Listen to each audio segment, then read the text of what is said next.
Hello and welcome to Pushing Back, Ukraine Daily Brief. As the war enters its 871st day, these are the main developments from the past 24 hours. The update from the General Staff of the Armed Forces of Ukraine. Russia has lost approximately 559,090 troops in Ukraine since the beginning of the war. The number, which has not been independently verified, includes 1,320 casualties over the past day. According to the released Ukrainian figures, Russia lost 7 tanks, 32 armored combat vehicles, 46 artillery systems, 1 air defense system, 39 drones, 77 vehicles and 10 pieces of special equipment.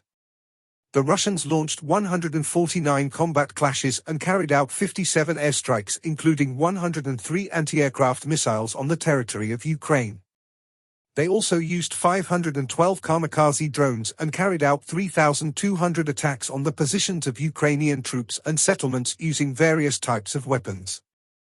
In its latest intelligence update, the Institute for the Study of War, Ukraine's Security Service, SBU, reportedly conducted successful drone strikes against an oil depot near Tsimlyansk, Rostov Oblast on the morning of July 13.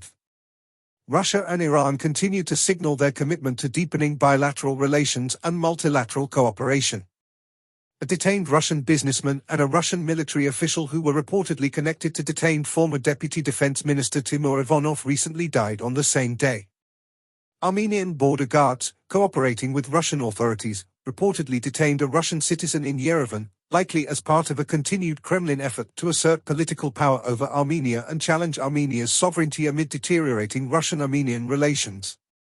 The Russian military continues efforts to improve training capacity. Ukrainian forces recently regained lost positions near Kupiansk and Svatov, and Russian forces recently advanced near Kreminna, Toretsk and Avdiivka and in the Donetsk-Zaporizhia Oblast border area. In Salt Lake City, Zelensky met with congressmen from Utah and other U.S. states to express gratitude for U.S. support, including weapons for Ukraine's defense. He emphasized the need for ongoing support for reconstruction and air defense amidst Russian attacks.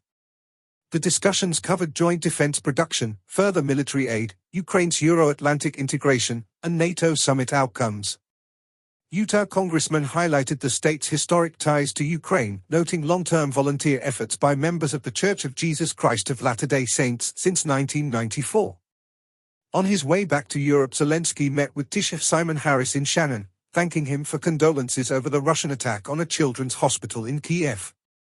Zelensky requested Ireland's help in treating Ukrainian children with cancer.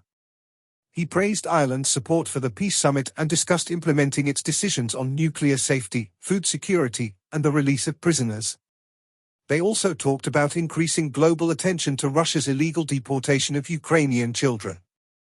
They agreed on a visit by the Taoiseach to Kiev and working on a bilateral security agreement.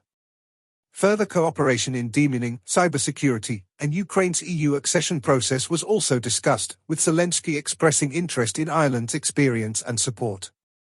In Salt Lake City, Ukrainian First Lady Alina Zelenska met with businessmen and philanthropists, urging their involvement in Ukraine's recovery. She thanked them for their support and highlighted the destruction of the Okhmatdyt Children's Hospital in Kiev from a recent Russian shelling. Zelenska emphasized Ukraine's need for global attention and aid, detailing her efforts through the Alina Zelenska Foundation. The foundation's projects include building school shelters, providing gadgets for distance learning, housing for large foster families, and creating educational spaces in hospitals. She noted the destruction of a classroom at Okhmatdyt and the foundation's commitment to restoring it. Thanks for following today's updates. Please don't forget to like and subscribe for more content. We'll return tomorrow with the latest news on the ongoing conflict.